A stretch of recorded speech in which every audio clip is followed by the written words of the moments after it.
Hi friends, எல்லோரும் எப்படி இருக்கீங்க? நம்ம சேனலில் வீடியோ பார்க்க வந்தவங்களுக்கு எல்லாம் ரொம்ப தேங்க்ஸுங்க. இன்றைக்கி நம்ம பார்க்க போகிற வீடியோவில் இந்த மாடு குட்டி போட்டதை நம்ம 3 நாள் தாங்க ஆச்சு. அந்த குட்டி போட்டதுக்கப்புறம் எப்படி பராமரிக்கிறதாங்க பார்க்க போகிறோம். பாருங்கள், குட்டி போட ரெடி ஆயிடுச்சு. நம்ம அது வீடியோ எடுக்க முடியல, ஏன்னா ரொம்ப இருட்டாயிருச்சுங்க. அதாவது நைட்டு தாங்க குட்டி போட்டுச்சு. நாங்கள் பகலெல்லாம் எதிர்பார்த்தோம். 2 நாளாக நடந்துக்கிட்டே இருந்துச்சு. குட்டி போடுற மாதிரியே பண்ணிகிட்டு இருந்துச்சு. ஆனால் நைட்டு போட்டுருச்சு. ஆனால் ஏற்கனவே நம்ம மாடு குட்டி போட்டால் என்ன எப்படி பண்ணுங்கிறத வீடியோ போட்டிருக்கிறோம். டிஸ்கிரிப்ஷனில் லிங்க் இருக்குது, விருப்பம் இருக்கவங்க பார்க்கலாம். குட்டி போட்டோடனே நம்ம முதல்ல திரவமெல்லாம் வாயில், அது கோலைன்னு சொல்லுவாங்க, அது வாயில் குடிச்சிருக்கும். நம்ம என்ன வேகமாக எல்லாத்தையும் தொடச்சி விட்டு நம்ம காலை கிள்ளி விடணும். பாருங்கள் எவ்வளோ அழகாக நக்கிட்டு இருக்குன்னு குட்டியை. கொஞ்சம் இருட்டாக தாங்க இருக்கும். அந்த டைமில் நம்ம இருந்தாலும் நம்ம கேர்ஃபுல்லாக பார்த்துக்கணும்.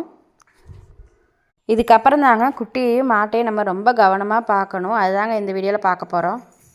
மாடு குட்டி போட்டதும் நம்ம ஃபஸ்ட்டு செய்ய வேண்டிய வேலை என்னென்னா, மஞ்சத்தூள் போட்டு நல்லா கழுவிடணுங்க. இல்லாட்டி முக்கியம். அதே மாதிரி புண்ணெல்லாம் இருந்தால் ஆறிடும். சுடு தண்ணியில் தான் கழுவணும், பச்சை தண்ணியில் கழுவக்கூடாது. கொடுக்குற தண்ணியும் சூடாக இருக்கணும். அதே மாதிரி நிற்கிற இடமும் நல்லா காஞ்ச இடமா இருக்கணும். பாருங்கள், கருப்பு குட்டி ஃபுல்லாக கருப்பாயிங்க பேர் வச்சுருக்கோம்.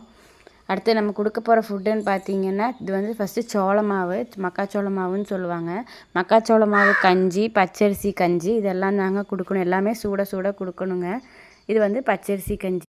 பச்சரிசி கஞ்சி எதுக்குன்னா, பால் நல்லா சுரக்கிறதுக்கு தாங்க இந்த பச்சரிசி கஞ்சி. நல்லாவே, அதாவது பால் நம்ம ஹெல்த்தியாக எப்போ கொடுக்குறோமோ அதுக்கேற்ற மாதிரி தாங்க நமக்கு பாலும் கிடைக்கும்.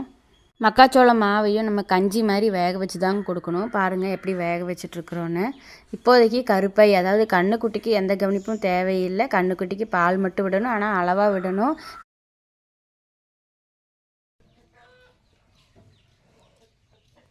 ரொம்ப சூடாக வைக்கக்கூடாதுங்க, கொஞ்சம் வெதுவெதுப்பாக வைக்கலாம். அடுத்தது தேனுன்னு பார்த்தீங்கன்னா, பச்சை பில் வகைகள் எதுவுமே கொடுக்கக்கூடாது.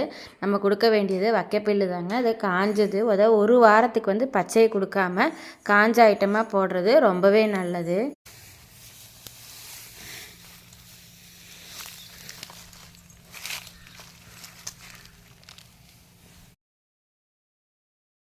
ஒரு வாரத்துக்கு அப்புறமா மசால் பில்லு, பச்சை பில்லு, வைக்கப்பில்லு, இப்படி என்ன வேணால் போட்டுக்கலாம். எல்லா தீனு வகைகளும் கொடுத்துக்கலாம்.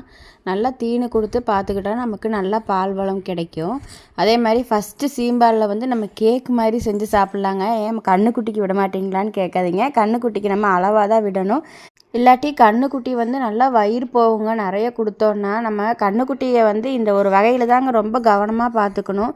ஏன்னா அது அதிகமாக வயிறு போச்சுன்னா அது கண்ணுக்குட்டி இறக்கிறதுக்கு கூட அதாவது வாய்ப்பு இருக்குது.